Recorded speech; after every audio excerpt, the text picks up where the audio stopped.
పలుకని నాడు నాకను పాపడు పలుకని నాడు కన్నులొచ్చిన కబోదినే నేను కన్నులొచ్చిన కబోదినే.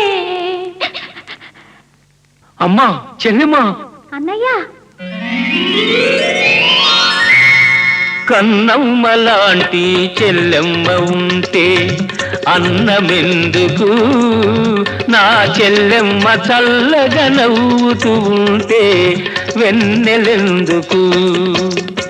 కన్నయ్య లాంటి అన్నయ్య ఉంటే కన్నులెందుకు, నా అన్నయ్య చల్లగా నవ్వుతూ ఉంటే వెన్నెలెందుకు. కన్నమ్మ లాంటి చెల్లెమ్మ ఉంటే అన్నమెందుకు, నా చెల్లెమ్మ చల్లగా నవ్వుతూ ఉంటే వెన్నెలెందుకు.